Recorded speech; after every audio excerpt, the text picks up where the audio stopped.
Bom, essa é a 8ª aula sobre, aliás, 8ª aula do nosso CPO, curso preparatório para obreiros, e hoje nós vamos dar sequência ao assunto que nós estávamos falando semana passada, que é a questão da ética. Falamos um pouquinho sobre ética ministerial, e agora nós vamos falar um pouquinho sobre ética comportamental. Lembra que eu falei aqui que a linguagem corporal também fala? Lembra que eu falei? Falei, olha, até se tem um exemplo de um pregador. Olha, se o pregador convidado ele vier meio que relaxadão e as pessoas vão olhar para ele, esse é o pregador da noite? Sim. Né? A barba. E aí de repente, com a barba por fazer. E se de repente o cidadão entra com terno, gravata, barbeado, arrumado, esse é o pregador, já é outro tipo de situação, né? Então, essa linguagem corporal também conta muito. Por quê? Porque veja bem, tente imaginar, vamos pegar por exemplo mais uma vez os porteiros, tá? E os obreiros da igreja. Lembrando que vocês não são pessoas normais. Vocês deixaram de ser pessoas normais. Vocês são anormais agora, tá? Nunca esqueça disso.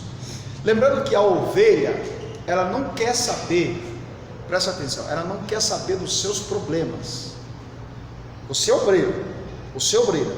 As ovelhas não querem saber dos seus problemas, né? Aliás, deveriam procurar saber, né? Que de repente obreiros também é ser humano, né? Tem os seus altos e baixos. Mas, olha só, tente imaginar se a pastora chegasse aqui para dirigir o culto, ou o pastor Cristiano para ministrar, se eles chegassem aqui com a cara fechada, cara de poucos amigos.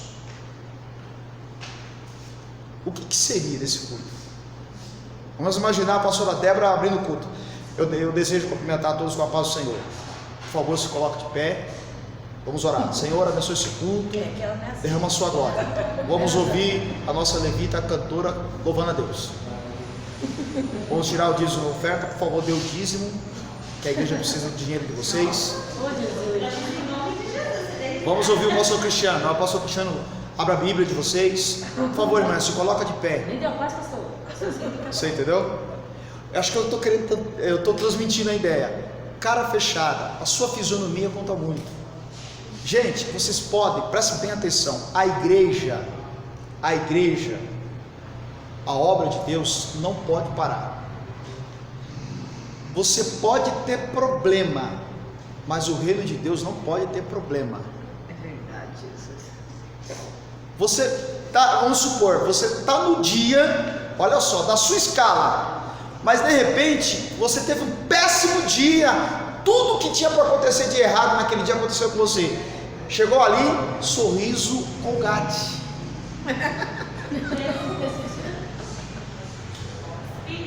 Você está arrebentada. A paz do Senhor. Tudo bem com vocês? Sejam muito bem-vindos. Pega eles. Você entendeu? Caso contrário, caso você tenha essa dificuldade, se aquele dia não for um dia bom para você, pastora, hoje não dá, porque Hoje não dá. ah, mas não é que eu vou passar, vou mascarar a minha devoção. Não é isso. Não é questão que você vai chegar aqui, vai mascarar uma verdade que não é a sua. Não. A ovelha não tem nada a ver com os seus problemas. A igreja não tem nada a ver com os seus problemas. Ah, mas os irmãos é incompreensível. Amém. Alguns são. Mas, gente, obra de Deus não tem que ter a desculpa de eu não estar bem. Mesmo estando bem ou não estando bem, está na programação, quero nem saber. Ah, mas acho que o professor está pegando pesado. Não, tem que pegar pesado mesmo, porque vocês estão aprendendo. Ah, mas se você sabe que aquele dia não é o seu dia, gente, não custa nada, pastora. Eu não tive um dia bem, coloca outro lá. Vocês estão entendendo o que eu estou querendo dizer, gente? A linguagem corporal fala muito. A tua fisionomia na hora do seu ofício também fala muito.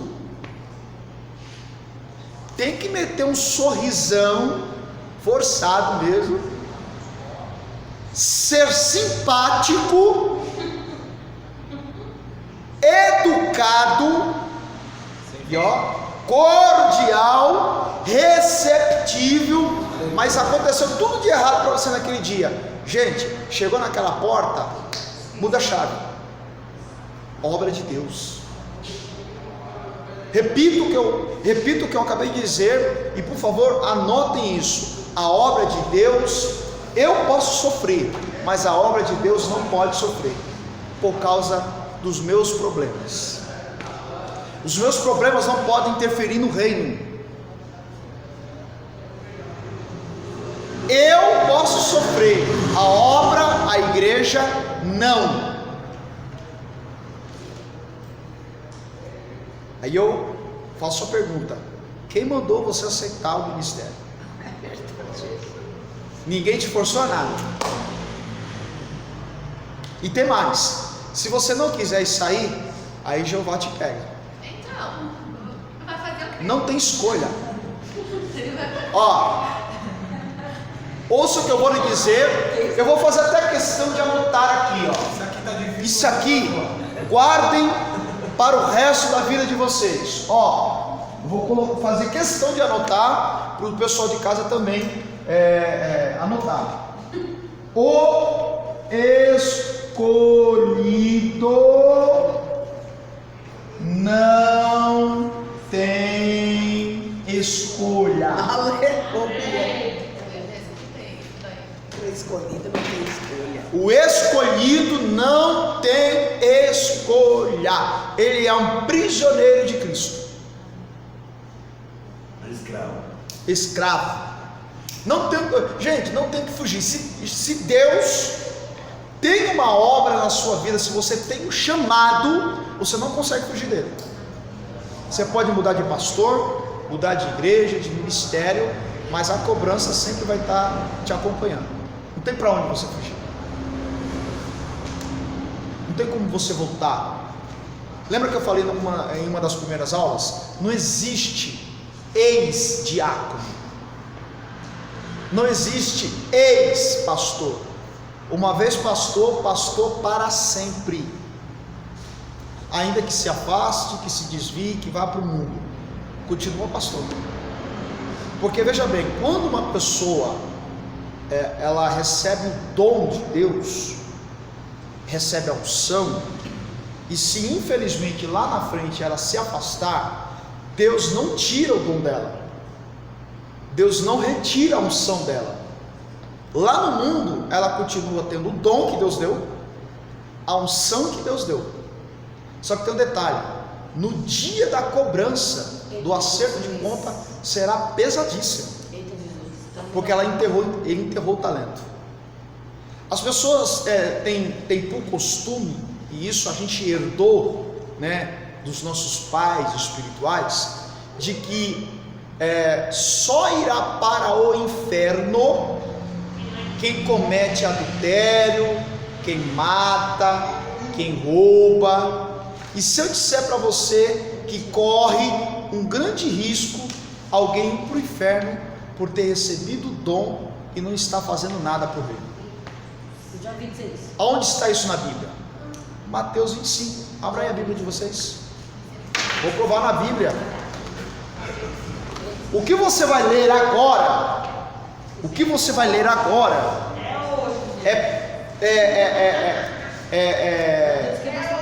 é a Bíblia nos instruindo que uma pessoa, um escolhido, ele pode ir para o inferno se ele recebeu a unção, se ele recebeu o dom e não produziu no reino. Ele pode perder a salvação.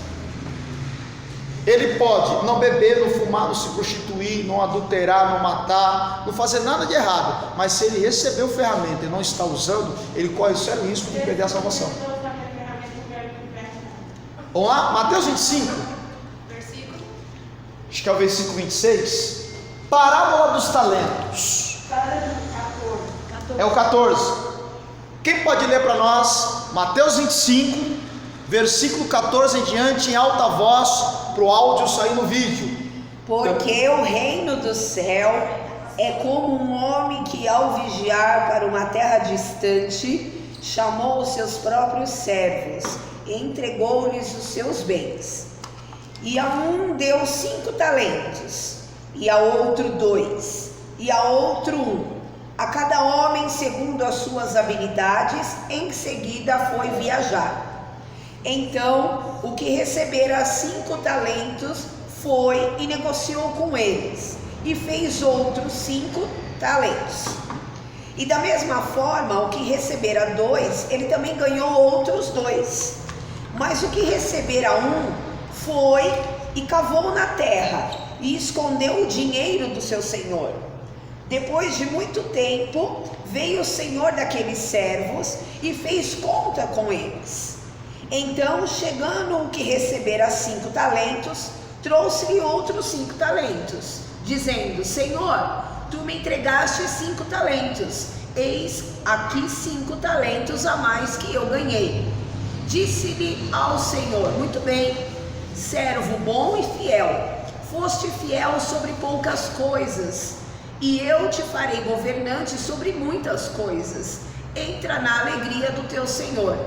E chegando também o que tinha recebido 2 talentos, disse: Senhor, entregaste-me 2 talentos, eis que eu ganhei outros 2 talentos além desses. Disse-lhe o seu senhor: muito bem, servo bom e fiel, foste fiel sobre poucas coisas, e eu te farei governante sobre muitas coisas. Entra na alegria do teu senhor. Então, chegando o que recebera 1 talento, disse: Senhor, eu soube que és um homem duro, que colhes onde não semeaste e ajuntas onde tu não espalhaste.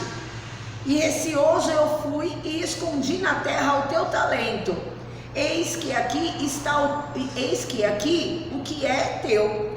Respondeu o Senhor, disse-lhe: servo perverso e preguiçoso, tu sabias que eu colho aonde não semeei e ajunto aonde não espalhei. Tu deverias, portanto, ter dado o meu dinheiro aos cambistas, e na minha vinda teria recebido o meu com juros.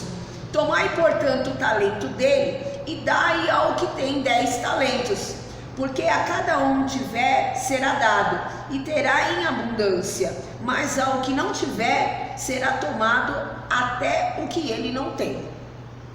Continuando. Continue. E lançai o servo inútil nas trevas exteriores. Ali haverá pranto e ranger de dentes. Isso é o que senão o inferno?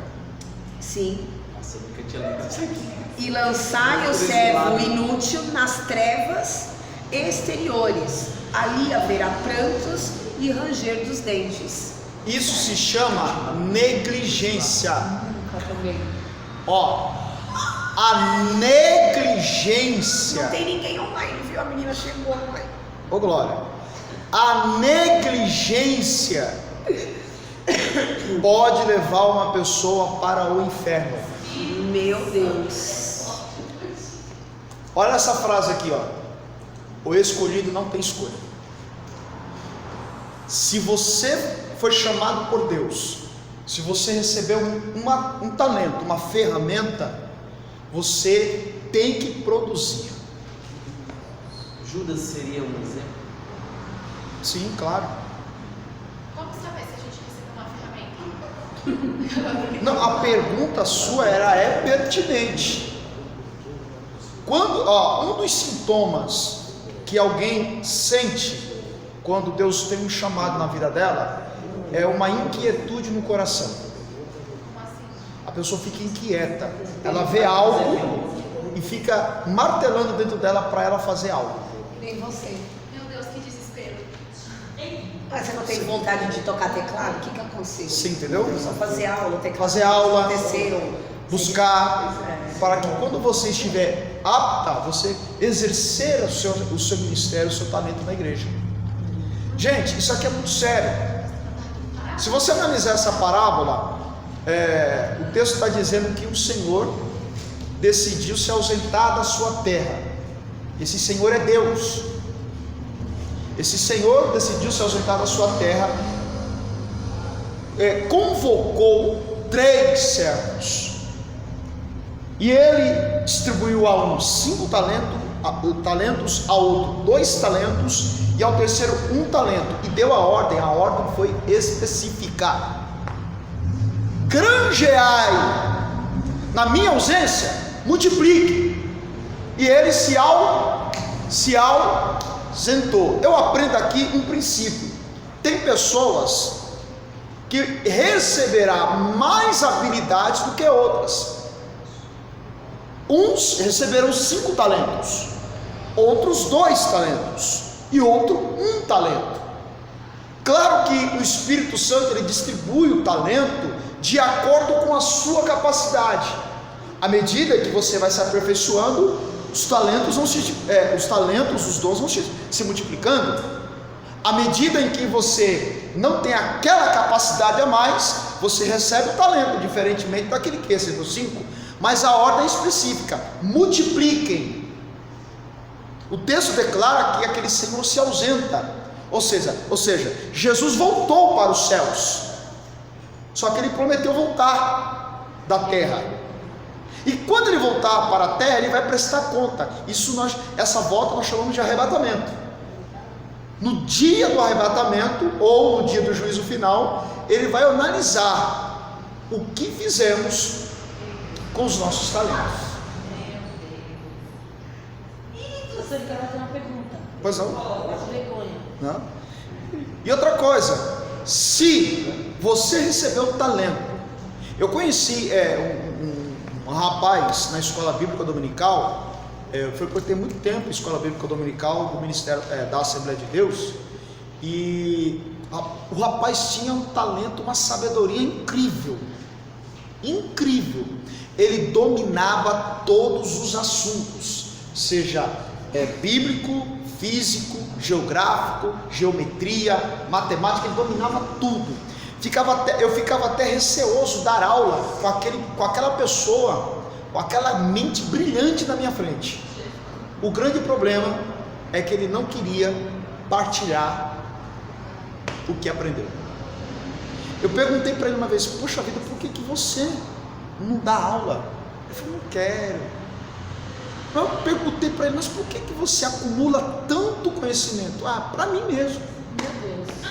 Então assim, pessoas assim, gente, de um jeito ou de outro, o Espírito de Deus vai fazer com que aquela pessoa seja cobrada. Membro de banco, gente, está correndo um sério risco. O escolhido não tem escolha. Não, é sério, porque a gente precisa falar essas coisas, porque lá na frente você não terá como se justificar dizendo: ninguém me falou nada.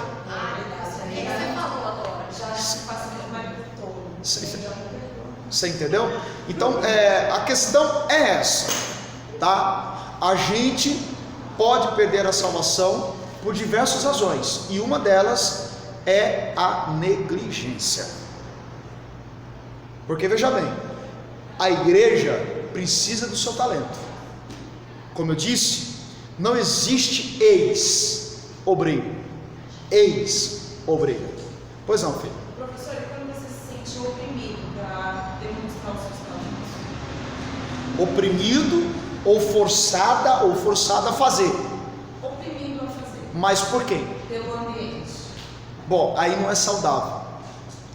Quando nós tivemos uma aula aqui, acho que foi a primeira aula, eu expliquei sobre a busca de Jesus por um grupo de auxiliares para levar a obra da redenção da salvação da raça humana.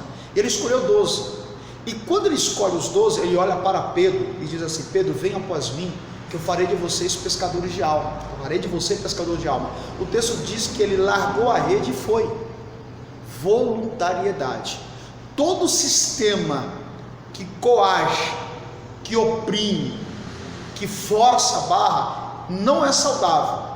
E há um texto bíblico lá em Zacarias 4, que o texto diz que não é por força e nem por violência, é pelo meu espírito. É claro que a gente tem que tomar cuidado com a linha tênue, tem que haver uma cobrança, só que essa cobrança não pode passar do extremo da coerção, da obrigação. Você tem que fazer, você tem que fazer, você tem que fazer. Não, é necessário haver alguém que cobre. Só que, veja bem, nem Deus te força nada.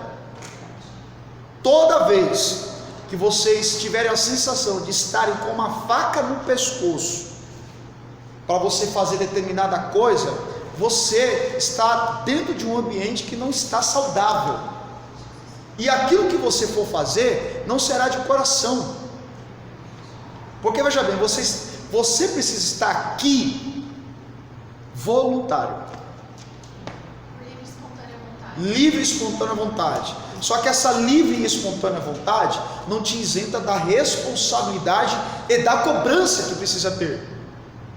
Agora, a partir do momento que você estiver fazendo a obra de Deus, estiver em uma situação de obrigatoriedade, você deixou de ser saudável, aquilo que você faz não será completo, e com certeza você fará de forma obrigatória. A gente precisa tomar cuidado com a questão de empurrar as coisas com a barriga. É aquilo que o senhor falou na aula passada, de por que você vai para o culto? Sim, Né? sim. Por que você sobe no culto? Por que Sim. você louva? Porque você quer algo. Exatamente. A obrigação, ela tem que ser uma das últimas coisas, últimos sentimentos. A questão da obrigação tem que estar no final da fila. Claro que isso não te isenta da responsabilidade. Quem te chamou foi Jesus, que tocou no coração dos líderes, te convocou e você aceitou, ou está aceitando. A partir desse momento, você tem uma responsabilidade. E outra coisa, se você não quiser fazer, não é a pastora, não é o pastor que vai te cobrar. Deus, pode ficar tranquilo que Deus se responsabiliza de tratar disso. A pastora ou o pastor, a liderança, é apenas um mordomo. Agora, se você não quiser fazer, amém. Só que tem um detalhe: o texto diz que aquele que não faz será substituído. Aleluia. É ou não é o que o texto diz? Lançar ele nas trevas exteriores, tira o que tem e dá outro. Ou seja, substituição. Isso quer dizer o seguinte: se você não quer, Deus coloca outro. Mas a obra de Deus não vai parar porque você não quer. Pois não, quem levantou a mão? Um significado de uma palavra na Bíblia que fala apostasia. Apostasia é uma profecia, ou seja, aquela pessoa que um dia virou pastor e por algum motivo se afastou da igreja. A palavra E se afastou da igreja e não acredita mais em Deus. Isso significa que é um ateu. E se revoltou contra a fé. E a Bíblia fala também que isso é nos últimos dias, nos filhos. Sim. Paulo disse isso para Timóteo, né, lá na primeira carta de Timóteo, dizendo que o Espírito expressamente diz que nos últimos dias muitos se apostatarão da fé. A palavra apostasia ou apostatar-se significa abandono da fé. Alguém que agora abriu mão da fé, né? Nós até ontem na aula eu estava citando um exemplo de uma moça, né, que participou de um concurso, que passou por um problema delicado, teve um encontro com Cristo. Isso, foi para a igreja. Nos relatos dela você chega à conclusão, né, quando alguém lê o testemunho dela, o livro dela, eu não nego que ela teve um encontro real com Cristo. Eu acredito piamente que ela teve um encontro real com Cristo, pela mudança de comportamento de tudo que ela vivia. Só que tem um detalhe, agora com a saída dela, com a apostasia, o abandono da fé, gente, duas coisas certamente aconteceu com essa moça. Primeiro, ela olhou para o homem. Mas será que ela era liberta? E disse que ela falou mesmo que foi o que aconteceu ali. Sim, ela olhou para o homem. E segundo, ou seja, ela olhou para os defeitos da igreja. Mas será que ela era liberta? Eu acredito que sim, pelo relato, pela mudança, Eu também eu fui um pouco profundo. pela mudança, dá para ver que houve sinceridade no primeiro momento. Porque ela falou que viu o inferno. Sim, houve uma sinceridade no primeiro momento, né? E agora ela, se você entrar nas redes sociais, ela apagou tudo que ela dizia sobre Deus. Tudo, realmente. Ela agora postou novas fotos e postou lá no Instagram dela, enfim. Então assim, uma pessoa que aceitou a fé e que agora abandonou a fé. Duas coisas aconteceram. Primeiro, ela olhou para o homem, né? Independente da igreja onde ela estava, se fosse outra igreja, olhar para o homem é o princípio da queda de alguém que foi chamado. Nós não estamos aqui para olhar para o homem. O homem é falho. A gente tem que ver aqui para servir a Cristo. Inclusive, ela fazia obra dentro da penitenciária feminina. Sim. E essa cadeia virou, né? Porque elas tinham ela como referência, porque Sim. ela fazia obra lá, né? Sim. Ela levava a palavra, testemunhos. Então ela fazia Então obra. assim, eu acredito verdadeiramente que houve uma conversão no primeiro momento. Só que aí ela olhou para o homem. Aí ela começa a recobrar, entrar na justiça para reaver os dízimos que ela deu. Ela olhou para o homem. E outra coisa que certamente aconteceu com ela, com certeza aconteceu com ela, perseguição por ser ela uma pessoa pública que tinha uma vida como ela tinha. Inveja, preconceito, isso de fato, com certeza ela viveu dentro daquele ambiente. E aí o que acontece? Olhar para o homem e a questão da perseguição, da inveja, do preconceito, uma pessoa que perde o foco vai se revoltar. E agora nós temos a pessoa se revoltando, dizendo que Deus a aceita, mostrando a parte íntima para todo mundo. E aonde ela estava, tinha cicatriz, ela fez uma tatuagem. Fez uma tatuagem que ela pregava contra a tatuagem. Então o que acontece é o seguinte: se nós vamos analisar pelo lado espiritual, se tratando da questão da apostasia, que Paulo fala, né, que muitos se apostatarão da fé. Se você olhar para o lado espiritual, olha o que aconteceu. Olhando para o lado espiritual, ela era uma pessoa que ela mesma disse que ela se prostituía. Sim.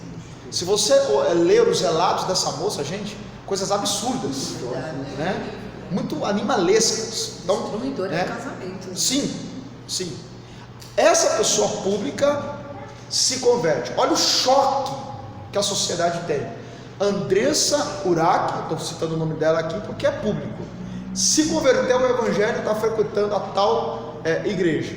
De repente, ela começa a contar testemunhos, e isso vai multiplicar o número de seguidores. Ela passa a ser uma referência para muitos, milhares de pessoas, milhares de mulheres. Agora ela a abandona na fé e dizendo que Deus a aceita do jeito que ela é, que o trabalho dela não interfere no seu relacionamento com Deus. Isso ela acaba influenciando quem enxergava ela como uma referência.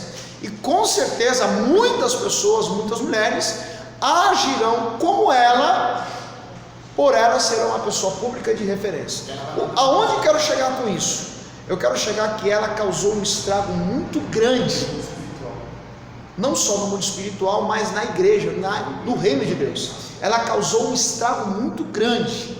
E a Bíblia diz que a casa, quando fica limpa, quando volta-se para a lama, 7 demônios piores voltam a acampar essa causa. Então, tem muitas pessoas que vão lá para a internet profetizando a morte, dizendo que ela vai morrer, que vai acontecer isso, aquilo. Gente, a gente não pode julgar e deixar com Deus. Essa questão é com Deus. Porque estou citando um exemplo por causa da apostasia da fé. Por quê? Porque essa moça, ela causou um escândalo muito grande, assim como tantos outros, né? Porque a denominação de Alatava alcança vários países, 147 países. Um erro que nós não podemos cometer: a gente não pode pegar uma pessoa pública só porque ela é pública, agora ela é evangélica, e colocar em cima do altar. É verdade. Eu falo Status. Porque aí a gente passa por cima dos nossos carregadores de piano.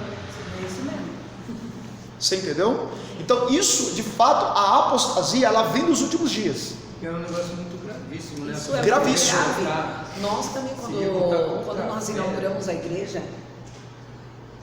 deputados do bairro já queria se juntar. E a pastora Nana. Sim. Já queriam. E isso de fato Ainda vieram vai falar comigo acontecer. ainda. Pois não, irmã Vandeléia? O pastor ainda. Mas a Bíblia não diz assim, que conhecereis a verdade, a verdade vos libertará. Sim. Não tinham conhecido? Claro que ela conheceu. A verdade ela foi liberta. Só que a mesma palavra diz que aquele que está em pé não tem jeito. A verdade liberta. Mas vamos voltar ao nosso assunto? Vamos lá? Bom, na página 18, ética comportamental. Cuidado com a sua linguagem corporal. Nós vamos falar da parte estética do obreiro. Isso aqui é muito importante. Bom, vamos lá. Toda empresa que se preza, me acharam aí? Toda empresa que se preza prima pela boa apresentação dos seus representantes, porque o representante para o cliente é a cara da empresa que este representa. Lembra que eu falei na aula passada que a igreja ela está baseada sobre dois aspectos: o CNPJ e o CPF. O CPF é pessoa física, ou seja, a igreja é composta por pessoas. Só que por trás dessa igreja composta por pessoas existe o CNPJ, a empresa. A empresa. E isso trazendo para isso que nós acabamos de ler, por exemplo, vamos imaginar que uma outra denominação convidou você, que é da igreja, Semente da Fé, para ministrar a palavra de Deus no domingo à noite, hipoteticamente falando. O que você deve fazer? Pedir autorização do pastor. Pede autorização, bonitinho, e vai. Só que se lá você falar besteira, você comer bola, você for mal, Diz que a pastora deve. exatamente, não, presta atenção, não é só você ou a sua imagem que está em jogo, é a igreja Semente da Fé, É o CNPJ. é o CNPJ. Ainda bem que eu não falei feio. Você está entendendo? Por exemplo, isso vale para a sua vida particular. Se você estiver num ambiente de trabalho, todo mundo sabe ali que você é um cristão. Se você cometer uma gafe, participar de algo que não seja conveniente, a primeira coisa que vão te acusar é: primeiro, você é crente; segundo, se saber de onde que você é, a sua igreja será mal falada. Então isso é fundamental. Isso aqui, o beabá é um beabá da ovelha, mas você é obreiro. O seu ministério pode estar sendo difamado por sua conduta, o seu comportamento. Aí está em jogo pastor Cristiano, pastora Débora. Está vendo a responsabilidade? O celular dele toca de longe. Você entendeu? Está em jogo a espiritualidade da igreja. Aquela igreja lá daquela fulana de tal que fez aquilo, aquela igreja daquele pregador, aquele obreiro que é lá da igreja da Semente da Fé. Gente, isso aqui é fundamental. Fundamental. Cuidado com a sua imagem. Quando eu falo aqui de imagem, não apenas esteticamente falando, mas a sua linguagem corporal. Continuando. Nós já pegamos cada uma por esses espíritos. Oh, Jesus. Se ele tem uma boa apresentação, o cliente terá uma boa impressão da empresa. Mas se ele tem uma má apresentação, o cliente terá evidentemente uma má impressão da empresa representada. Quando eu falo aqui de CNPJ, eu falo de marketing. Por exemplo, hoje em dia, é ou não é fundamental a igreja ter a sua mídia para divulgar o seu trabalho, a sua funcionalidade? É ou não é, gente? Sim. Hoje em dia isso, para alguns, pode até soar como a questão de status, enfim. Mas primeiro, o foco, eu acredito que deve ser assim, o foco é o evangelismo. Antes de divulgar a igreja, o ministério, o foco é o evangelismo. Há pessoas que serão alcançados por aquela live. Eu digo para minha esposa é cantora. Eu digo para minha esposa o seguinte: eu falo, amor, na hora que você estiver louvando a Deus, pode ter 500 pessoas na igreja que não esteja prestando atenção naquilo que você está falando. Mas dentro daquelas 500 pessoas, uma vai prestar atenção em cada palavra que sair da sua boca. Por isso, não pare de cantar, eu digo para ela.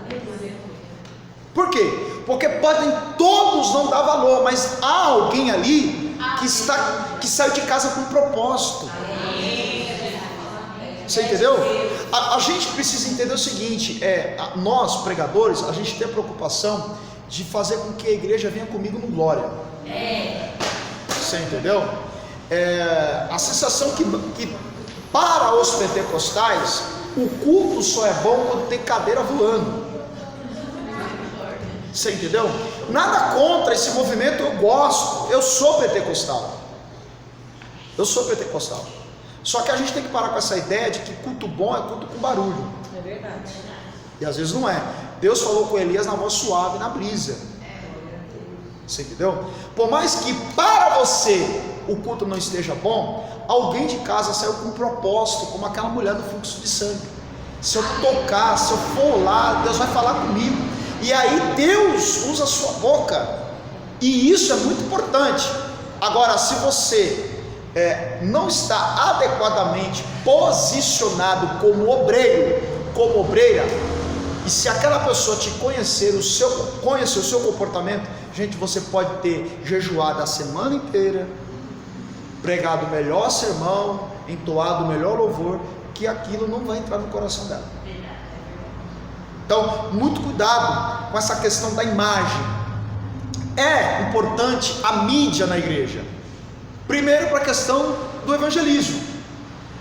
E segundo, há uma igreja que prega a palavra, que serve a Deus. E isso é muito importante, porque na medida em que, por exemplo, eu quando sou convidado a ministrar numa igreja que eu não conheço, para onde que eu vou? Alguém me convidou. Eu não conheço a igreja. Para onde que eu vou? Para a página da igreja. Porque veja bem, o pregador tem muito isso, tá, gente? De estudar a igreja que ele não conhece. Nós vamos ter aí o curso de teologia, nós vamos estudar aí homilética, hermenêutica, nós vamos aprender algumas regrinhas, como por exemplo, como pregar um culto de domingo. Um culto de domingo, uma mensagem de domingo, não pode ser uma mensagem que eu prego de quarta. Você entendeu? Uma mensagem de ceia não pode ser uma mensagem, digamos assim, de cunho evangelístico. Vocês entenderam o que eu estou querendo dizer? Por exemplo, eu contei aqui para vocês semana passada, eu fui convidado para ministrar num congresso, em um ministério que, entre aspas, é rígido, e eu não sabia, porque eu não fui informado, e naquele dia eu não tive como estudar o ambiente, né? Até pela questão da mídia, que eles limitam tanto, pra você ter uma ideia, né? Eu fui para o interior, estive fazendo um trabalho, ministrando no interior, à tarde, eu volto correndo, passo em casa, tomo banho, e vou para São Bernardo do Campo. Eu não tive tempo de fazer a barba. A minha barba estava mais ou menos assim. Eu contei para vocês que eu quase fui obrigado a descer do púlpito para o banheiro, pegar um Prestobaba comprado do outro lado da rua e fazer a barba, porque o pastor falou que não aceita pregador barbudo ou com barba para fazer. Religioso, a religiosidade. É claro que a minha barba não vai falar, só que eu tenho um detalhe, aí entra a ética. Se eu soubesse, eu teria tirado. Por quê? É mais ou menos assim: quando eu estou na casa dos outros, eu tenho que respeitar as regras da casa dos outros. Quando eu estou na minha casa, eu vou seguir as regras da minha casa. Se a minha casa, se tratando do ministério, eu posso estar assim, servindo a Deus, amém. Mas há outras denominações que requer outro tipo de estética, terno e gravata, barba por fazer. Isso é muito importante, porque vocês lidarão com esse tipo de situação.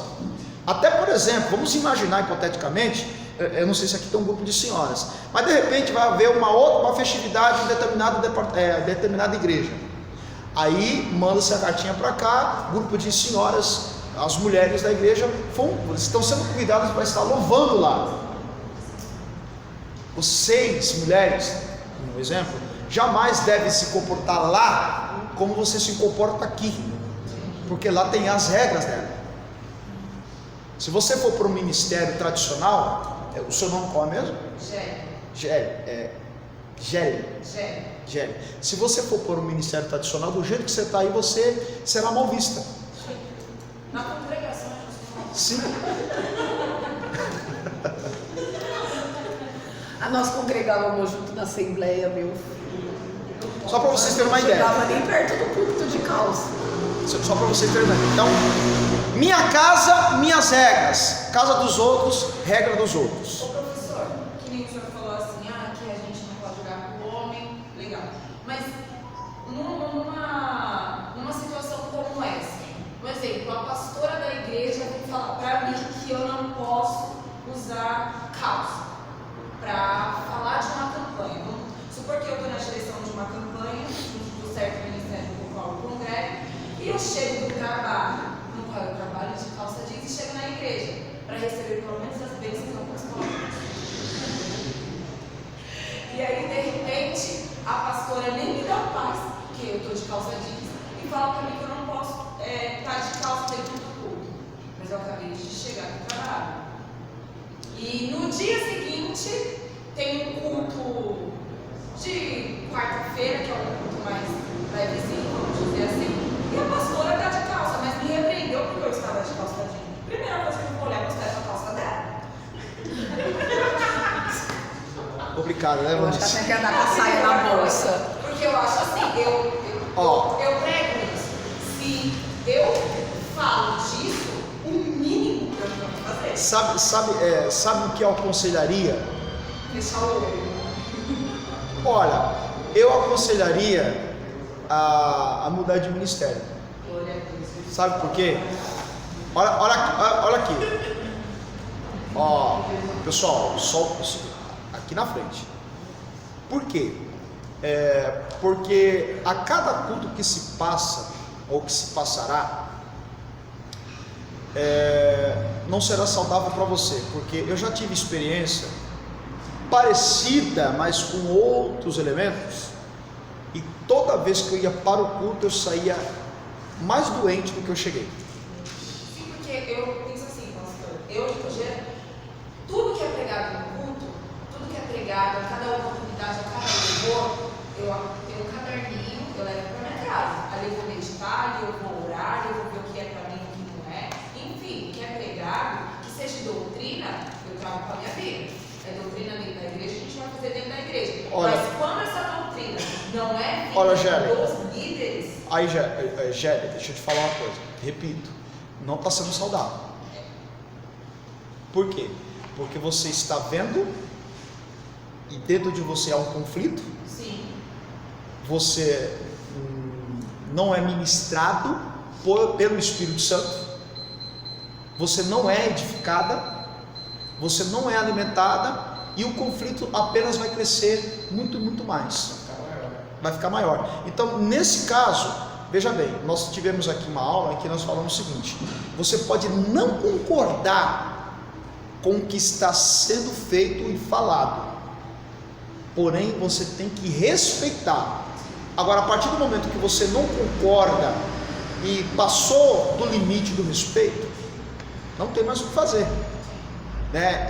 E aí a gente se prende muito naquela questão: vou mudar de igreja e Deus vai me...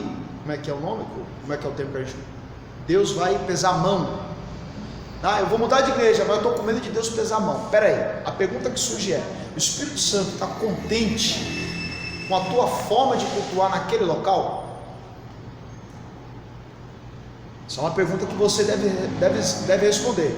Se você tiver fé para superar os conflitos, amém. Mas o que não pode é você estar sendo prejudicado espiritualmente, não está sendo ministrada, e a cada dia você ver alguém cobrando, mas não sendo... Moral da história: você vai chegar na aula e vai comentar, e aí para você é prejudicial, para a sua fé, porque você não está sendo você não está sendo alimentada. Você entendeu? Você não está sendo sadia. Não estou dizendo que você não está sendo sadia porque você está procurando, porque o ambiente está trazendo um conflito para a sua vida. Ore a Deus e peça para Deus te ajudar a superar esse conflito que você está vivendo. Eu digo por experiência própria, eu sofri anos, e cheguei à conclusão que era necessário mudar. Esperei 10 anos para mudar. Nossa. É um conselho que eu te dou.